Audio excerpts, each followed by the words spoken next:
गुरुजी, आपका ये जो जाति व्यवस्था पे जो चिंतन कई बार लोग शास्त्रों के नाम पे जस्टिफाई करते हैं, इस विषय पे आप क्या बोलना चाहते हैं? देखिए, इस विषय ये बहुत सरल है और बहुत अच्छा। सिंपल है। अच्छा जी। हाँ जी, लेकिन दुख है कि इसको इतना कॉम्प्लिकेटेड अपने वही जो आप पहले बोल रहे थे अपने स्वार्थों अपनी अप्रोच के कारण बना दिया गया है। अच्छा। लेकिन जहाँ तक मेरा चिंतन है या मैंने अध्ययन किया है, अच्छा। मुझे इसमें कहीं भी कोई भी कंट्रोवर्सी आज तक ना मिली ना अच्छा। दिखती है। अच्छा। क्यों? देखिए, मोटा सा उदाहरण मैं देता हूँ, मंत्र के साथ ही देता हूँ, है ना? मंत्र के साथ, हाँ, जो लोग कोट करते हैं, ब्राह्मणों से मुखमासीत बाहु राजन्य कृता उरुस तदस्य यदवैश्य पदभ्याम शूद्रो विजायतः। बिल्कुल। ये वो मंत्र है जिसकी मैं तो कहता हूँ 99% मिसइंटरप्रिटेशन मिकाले एंड पार्टी ने की। हाँ, ठीक है। है ना? नहीं जी, हम ये है तो देखिए, मंत्र ने क्या सिंबल मंत्र को थोड़ा हिंदी में बोल दें। हाँ, मंत्र हिंदी में कि भाई ब्राह्मण उसके मुख को कहा जाता है, क्षत्रिय हस्त हैं और जंघाएं जो हैं उसके वैश्य हैं और शूद्र पैर है ना? ठीक है। अब देखिए, पूरा बॉडी कंसेप्ट है। बिल्कुल। हाँ, देखिए, आप किसी भी अंग को हीन नहीं समझ सकते, बिल्कुल। पहली बात, है ना? ये जो लोग कहते हैं कि नहीं जी ये वो उन्होंने ब्राह्मणों ने या क्षत्रियों ने ऐसे हमको दबाया, श्रेय कर किया नहीं। ये मिसइंटरप्रिटेशन है। अच्छा। क्यों? क्योंकि देखो भाई, ऋषि वॉज द साइंटिस्ट, है ना? अब मैं किसी चीज़ को देख रहा हूँ, आविष्कार कर रहा हूँ, तो मैं कोई पार्शलिटी थोड़ी कर रहा हूँ। अच्छा। मुझको जो दिखेगा, हाथ को मैं हाथ ही कहूँगा, पैर को मैं पैर ही कहूँगा, है अच्छा। ना? लेकिन वो सिंबलाइज इसलिए किया है कि वो प्रकृति नेचर के जो गुण होते हैं वो हमें विद्यमान रहते हैं हर व्यक्ति में। अच्छा। बाय नेचर, क्योंकि इसके पीछे बहुत लंबी एवोल्यूशन थ्योरी है। अच्छा। उसको समझे बिना जातिवाद को नहीं समझा जा सकता। अच्छा। हाँ, और देखिए, मतलब इसका मतलब क्या आप बोले कि जन्म से ही गुण होते हैं कि चरित्र से बनते हैं? दोनों में दोनों चीजें वो की है, उसमें सिंथाइज की हैं। देखो, गीत कोट करता हूँ, चातुर्वर्ण्यमय सिस्टम गुण कर्म विभाग। अच्छा। यहाँ हो क्या रहा है आजकल, आज के युग में कर्म पक्ष को तो सभी ले रहे हैं। हाँ। गुण शब्द भी तो बोला कृष्ण ने। गुण क्या हुआ फिर? हाँ, गुण क्या होता है? अब गुण होते हैं, सतरजतम गुण होते हैं, हाँ। है ना? अब हमारे अंगों में भी ये चीज होती है। देखिए, कुछ सात्विक गुण से संपन्न होते हैं, कुछ राजसिक गुण से संपन्न होते हैं हमारे अंग, अच्छा। कुछ तामसिक गुण से संपन्न होते हैं हमारे अच्छा। अंग। ये तो बॉडी में भी है, इसको आप डिनाई नेग्लेक्ट कर ही नहीं सकते। अच्छा। लेकिन इसके नाम पर आप किसी को डिस्कार्ड कर रहे हो, that is the wrong thing, miss interpretation. देखिए, हम किसी के चरण, हमारे भारतीय संस्कृति में पैर छूते हैं, हम किसी के, तो पैर छूना कितना पवित्र माना जाता है, पैर छूना कितना वो आदर को सम्मान का कारण माना जाता है ना? किसी का आप सिर पकड़ के नमस्ते थोड़ी करते हो, है ना? वो कहेंगे ये तो असभ्य है ना? तो कहाँ डिस्कार्ड किया गया है? लेकिन उसके जो फंक्शन है, अब देखिए, किसी व्यक्ति में जन्मजात कुछ गुण होते हैं, है ना? वो हम कहते हैं ना, ग्रेटनेस बॉर्न नॉट मेड। पर पंडित, क्या वो जन्मजात गुण आप बता रहे हैं वो किसी जाति विशेष में पैदा होने से होंगे या गुण उसके माँ के कोख से आए? हाँ, किस तरह से क्या? वही, ये बहुत सुंदर आप पहुंच गए हैं, लगता है सही पॉइंट पर। देखिए, क्या होता है, मनुष्य जन्म जो है एकदम तो होता नहीं है। हाँ। हमारे भी कितने जन्म हुए हैं, कितने आगे भी होंगे, है ना? कोर्स चल रहा है उसका। तो ये होता क्या है कि जन्म हमारे हाथ में नहीं है ना? तो क्या होता है कि जीवात्मा जो है धीरे धीरे विकसित होती है, ठीक है ना? तो अब देखिए, ह्यूमन जो सोसाइटी है उसमें ऋषियों ने 4 कैटेगरी आप मान लीजिए, है ना? ब्राह्मण, क्षत्रिय, वैश्य, शूद्र। तो सारी मानव जाति को समझिए उन्होंने 4 कैटेगरी में रखा है, ठीक है। तो क्या होता है कि वो जैसे एवोल्यूशन होता है ना? मान लो वो एक फिक्स है, कुल जो है, जिसको कुल परंपरा जो है वो फिक्स होती है ना? वो जैसे आजकल वैज्ञानिक डीएनए थ्योरी भी इसको एस्टैब्लिश कर रही है। तो वो फिक्सेशन में क्या है कि वो फिर साइकिल चलता है ना? साइकिल किसका चलता है? गुणों का। यहाँ हम कंफ्यूजन में आ जाते हैं कि भाई गुणों के, सपोज मैं किसी कुल में पैदा हुआ, तो मैं केवल यूं ही नहीं पैदा हो गया उस कुल में जाके, मेरे प्रीवियस कर्मास थे। अच्छा। हाँ, ये लोग गलत फहमी में हैं। आप कुल्लू में ही क्यों जन्म लिया, आप जम्मू में क्यों या कर्नाटक में क्यों नहीं पैदा हो गए? कुछ कर्मास थे। तो इस हिसाब से तो पंडित जी ये हो गया कि अगर मैं कोई शूद्र फैमिली में पैदा होता हूँ तो फिर मेरे बुरे कर्म में। बुरे किसने कहा? देखिए, यही एडजेक्टिव मत लगाइए।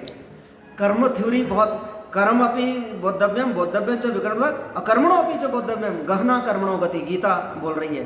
कर्म की भी उन्होंने बुरे कर्म नहीं कहा, विकर्म, अकर्म और कर्म, अच्छा। है ना।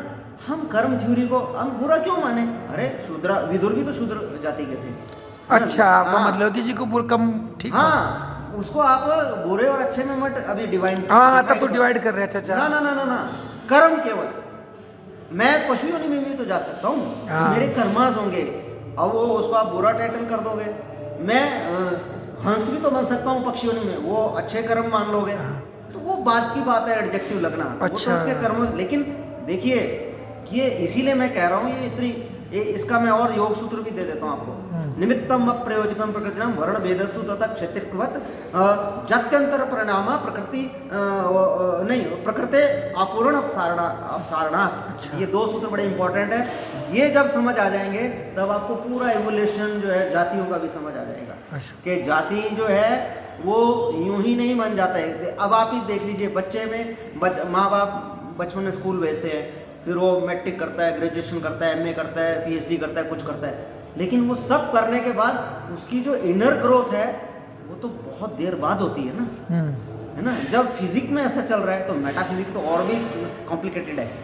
मेटाफिजिक्स में हम क्लेम नहीं कर सकते कि इस कर्म से ऐसा हो गया, लेकिन वहाँ क्या होता है कि वो जैसे आजकल भी देखो, हाँ जी ये राष्ट्रपति बन गया, प्रधानमंत्री बन गया, वो क्या है, वो एक फिक्स डेजिग्नेशन है, कोई भी बन सकता है। पर राष्ट्रपति के पद पे छोटे लोग भी तो बैठ सकते हैं। हाँ, चरित्र ही नहीं उतना।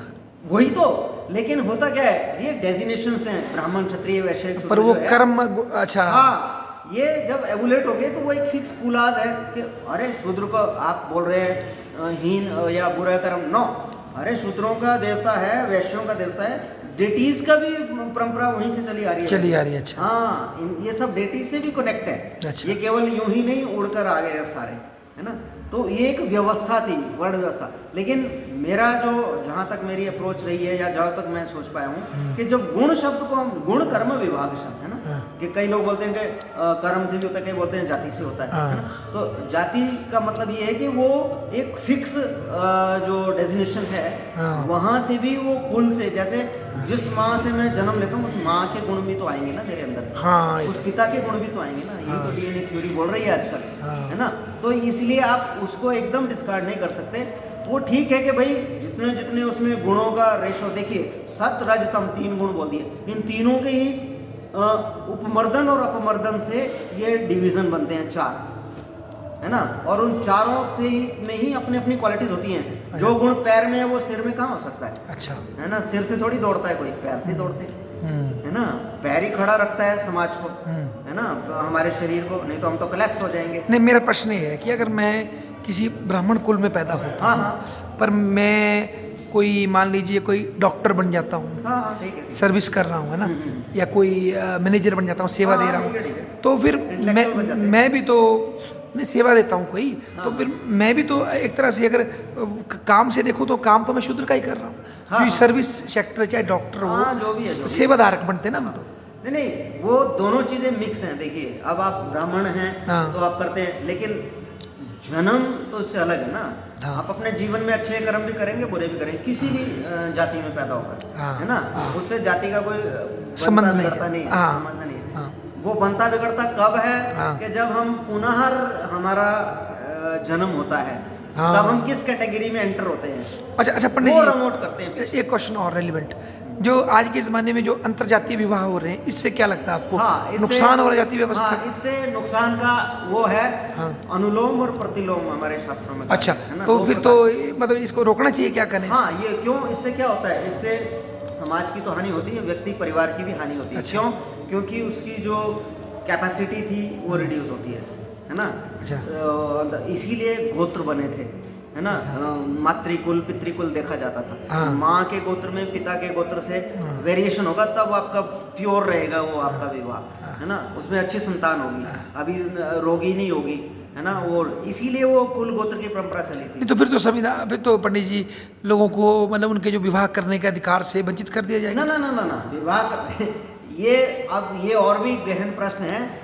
ये वही बात आ गई कि आप इमोशन को और उसको फैक्ट्स को दोनों को मिश्रित कर रहे हैं। फैक्ट्स अलग होता है, इमोशन अलग होता है ना। Where there is emotion prevail the religion degenerate, ऐसा विवेकानंद ने बोला था कि विवाह बहुत एक बड़ी वो है संस्था बोल लीजिए या एक सिद्धांत है बहुत बड़ा जो ऋषियों ने, आप पढ़िए उसमें कितना डीप जाते हैं वो लोग, ऋषि लोग इस विवाह के उसमें, क्योंकि ये केवल हमारी शारीरिक इच्छा पूर्ति कर लेना ही विवाह का बेस नहीं है। इसके पीछे बहुत बड़ा कॉन्सेप्ट है, उसमें गुण देखे जाते हैं, उसका गोत्र देखा जाता है, कुल देखा जाता है, ये सब यूं ही नहीं बने आए हैं, है ना। अच्छा। और आज इसको विदेशी लोग भी फॉलो कर रहे हैं। अच्छा। क्योंकि वो समझ रहे हैं ना कि वाकई कि वो कौन चाहेगा कि उसका परिवार में जो है उसको अधोगति की ओर गुण चले जाएं, कोई नहीं चाहेगा। शूद्र भी चाहेंगे कि हमारे भी ऊर्ध्वगति की ओर जाए, और यही शास्त्र ने किया है।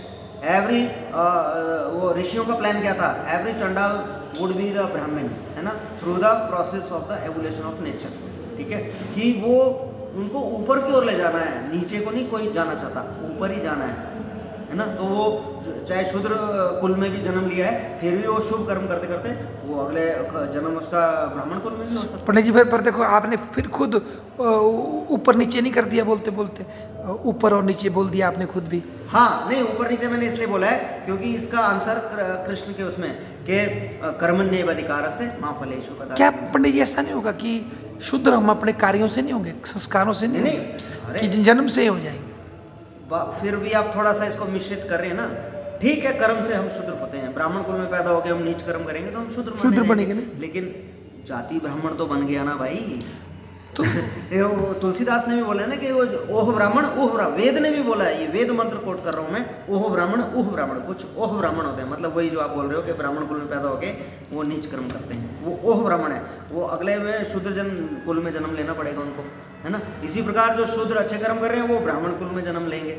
तो इस जन्म में क्या करेंगे, तड़पते रहेंगे? जन्म तड़प क्यों रहे हैं? वो एवोल्यूशन उनका कौन डिस्कार्ड कर रहा है? उनका तो सम्मान ही कर रहा है समाज। किसी ने तो डिस्कार्ड नहीं किया आज तक किसी भी शूद्र का, है ना। हाँ, है ना, ये आप बताइए ना, किसी ने ब्राह्मण ने क्षत्रिय, ये जो आप जितने भी कह रहे हो, ये तो उनको मिथ्या आरोपण कर दिया गया है। हाँ, कुछ उदाहरण मिलते हैं तो वो तो अज्ञानी लोगों ने उनको दुत्कारा होगा ना, या कुछ किया होगा, उनके साथ मिसबिहेव किया होगा। तो ऐसे अज्ञानिकों का हम अज्ञान कैसे? हाँ, ऐसे अज्ञानियों को तो के लिए आप जैसे अज्ञानियों को आगे आना पड़ेगा कि भैया देखो, कहते हैं कि विद्वान जो है या उच्च जो है वो कभी भी निम्न से कभी द्वेष नहीं करते हैं, है ना। वो कुछ समय पीरियड में किसी ने किया होगा तो उसका सबको क्यों, अब सारे आतंकवादी थोड़ी है मुसलमान, लेकिन सब पर लेवल लग गया है, हाँ। है ना। ये नेचुरल हो जाता है, ये तो समाज की गति है ना। अच्छा लोग भी आ जाता है, तो इसीलिए दोष देना आसान है, लेकिन दोष का समाधान निकालना बहुत कठिन है। धन्यवाद सर।